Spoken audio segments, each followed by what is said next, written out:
ये कहानी मेरे दोस्त अली की है, जो एक दिन एक छोटे से गांव की तरफ गया था। वहां एक पुरानी और सुनी सुनाई हवेली थी, जिसे लोग शैतान की हवेली कहते थे। लोगों का कहना था कि जो भी वहां गया, वह वापस नहीं आया। अली को इन बातों पर यकीन नहीं था। उसने सोचा कि ये सिर्फ अफवाह है, और उसने वहां जाने का फैसला किया।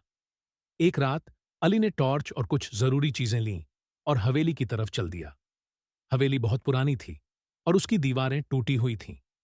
दरवाजा खोलते ही एक ठंडी हवा का झोंका उसके चेहरे से टकराया, और उसे महसूस हुआ जैसे कोई उसका इंतजार कर रहा हो। हवेली के अंदर अंधेरा था, और सिर्फ अली की टॉर्च की रोशनी थी जो उसके रास्ते को रोशन कर रही थी।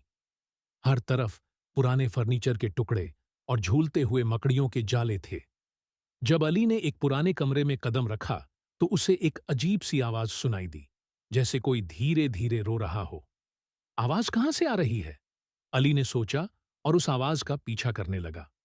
कमरे के कोने में एक छोटी सी अलमारी थी। जब उसने अलमारी खोली, तो उसके अंदर एक पुरानी डायरी थी। डायरी पर खून के धब्बे थे, और उसके पन्ने इतने पुराने थे कि गिरने वाले थे। अली ने डायरी उठाई और टॉर्च की रोशनी में पढ़ना शुरू किया। उसमें लिखा था, अगर तुम ये डायरी पढ़ रहे हो, तो इसका मतलब है कि तुम्हारा अंजाम भी मेरे जैसा होगा। मैं इस हवेली में आया था, और अब ये हवेली मेरी कब्र बन चुकी है। ये जगह शैतानी ताकतों का घर है, जो इंसानों की जान से खेलती है। डायरी पढ़ते ही अली की रूह कांप गई। उसने वहां से भागने की कोशिश की, लेकिन जैसे ही वह दरवाजे के पास पहुंचा, दरवाजा खुद से बंद हो गया। पीछे से एक तेज चीख की आवाज आई, और जब अली ने मुड़कर देखा, एक काली परछाई उसकी तरफ तेज रफ्तार से आ रही थी। अली ने जोर से दरवाजा खोलने की कोशिश की, लेकिन उसकी ताकत काम नहीं कर रही थी। उसका दिल तेज धड़क रहा था, और उसके कानों में सिर्फ वो चीख गूंज रही थी। अचानक टॉर्च की बैटरी खत्म हो गई, और पूरी हवेली अंधेरे में डूब गई।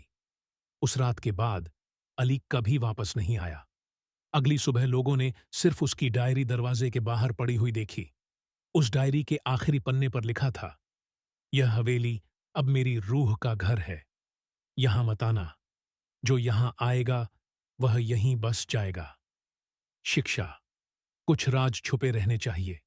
हर दरवाजा खोलने की कोशिश मत करो, क्योंकि कुछ दरवाजों के पीछे सिर्फ मौत होती है।